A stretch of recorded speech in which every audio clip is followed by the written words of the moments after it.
British police have arrested two men suspected of setting fire to a mosque in eastern England. It's the latest in a series of hate crimes across the country, sparked by the brutal killing of a British soldier in London by self-proclaimed defenders of Muslims. The surge of Islamophobia has some concern that society is about to split, as RT's Polly Boyko reports. The police investigation into the death of drummer Lee Rigby is still ongoing, but last week's killing of the off-duty soldier by Islamic extremists has already provoked an anti-Muslim backlash. Religious charity Faith Matters say they used to receive 5 calls a day reporting racial abuse. That figure is now up to over 100 calls a day reporting anti-Muslim incidents. The abuse includes the pulling off of women's headscarves, attacks against mosques, anti-Muslim graffiti and general abuse. Social media has also provided a platform for some to vent their anti-Islamic sentiments. A number of arrests have already been made. The news has left many Muslims here saying that they're afraid to leave their houses, while community leaders say that they're concerned about the spread of the incidents, with reports of anti-Muslim abuse coming from across the entire country. At the same time, a new poll says that 2/3 of people living in the UK believe that there will be a clash of the civilizations between white Britons and British Muslims, something that could be increasingly threatening to Britain's image of multiculturalism and ethnic diversity. Polly Boyko, RT, London. Well, for more, let's now cross to investigative journalist Tony Gosling. He's there in the UK. Tony, we've seen extremist groups like the English Defence League react, but are we now at a point where we're seeing tolerant, moderate people now turning against their Muslim neighbours? Yes, well, this seems to be happening, doesn't it? It's extremely worrying, but let's not forget the Western intelligence services have been involved in criminal acts in the past, which have actually fueled this kind of sectarian violence, which seems to be beginning again here in Britain. I mean, there's some serious questions that MI5 have got to answer about what happened last week in London in Woolwich. I mean, first of all, obviously, you know, the condolences go to Lee Rigby's family, and the horrendous part of all of that is that how did these guys, who were right at the very top of the terror watch list, they're ex-El Majroon people, how on earth did they not get spotted preparing for some kind of terror act? Was the car bugged, for example? This is one question that hasn't been answered. MI5 have gone very quiet on all these kinds of topics. How did they get ammunition? How did they get a revolver? Had they been following Lee?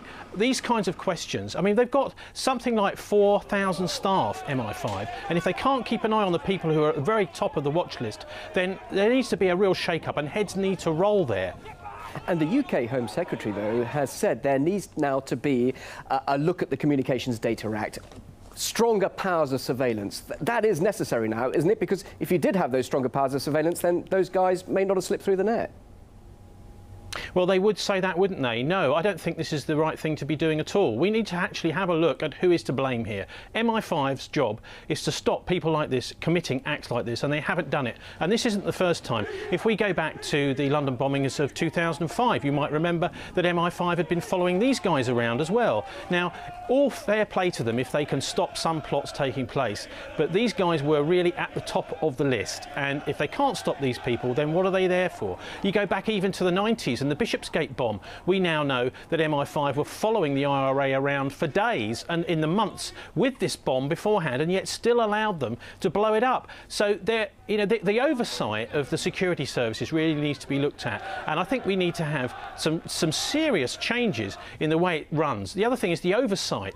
MPs don't oversee MI5 and MI6. It's actually civil servants that do, and they are then overseen by a handful of MPs, including what I would suggest are rather lightweight MPs, pro-establishment is what I mean, like Hazel Blears and Malcolm Rifkin and people like this. You know, so there isn't any proper oversight, and what these intelligence services seem to do every time is to hide behind the veil of national security. We can't tell you what's going on. Even the inquiry that's been instituted into the failures of what happened last Wednesday is going to be kept entirely high secret, and I'm afraid it's time for them to come out from under their shells and get a proper looking at, so that this kind of thing really can't happen again. And they're not going to play this game, I can assure you, of saying we need more money, we need more power, and we need more surveillance of the general population, because they had all the laws they needed to stop these people doing what they did last Wednesday. They don't need any more power whatsoever. But the government is doing something by setting up a new terrorism task force to target hate preachers and extremism. Now, doing that, wouldn't that stop that sort of violent act? Well, I actually don't think so. I think one of the things which would stop it is William Hague pursuing this foreign policy which bears no relevance to what the British people actually want. It's not in our interests to be trying to arm Al-Qaeda in Syria, as he's been trying to do today over in Brussels.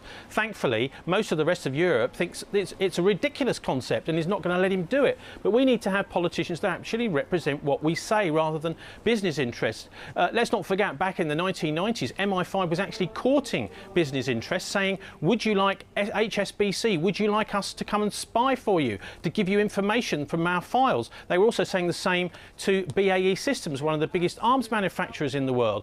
And I'm afraid this is an MI5 that's completely out of control. They just seem to do what they want, and there's no proper oversight of our security services. And once you get that sort of situation, then you've got the possibility of all sorts of things going on illegally. I mean, for example, we had this interview that was done on the BBC last Friday evening, where the chap, as he's being interviewed, special branch turn up at the BBC and arrest him as soon as he's coming out. Now, you can't just arrest people for telling what their own version, friends of terrorists, about various stories to do with, for example, this chap that committed this act, it looks like, last Wednesday, having been tortured and attempted to be recruited by MI5. The public needs to know these things, and we, as parliamentarians as well, need to know these things if they're going to have any proper oversight of our security services. And we really need to do that, I think, Bill, if we're going to have any kind of real anti-terror operation in this country. We need to have an accountable security services. At the moment, we don't have at all. And does this draw attention to the public on Britain's foreign policy? In what way could this have an impact on future military engagements in Muslim countries? Well, it doesn't just have an impact on the Islamic community, I can assure you that. Many people in this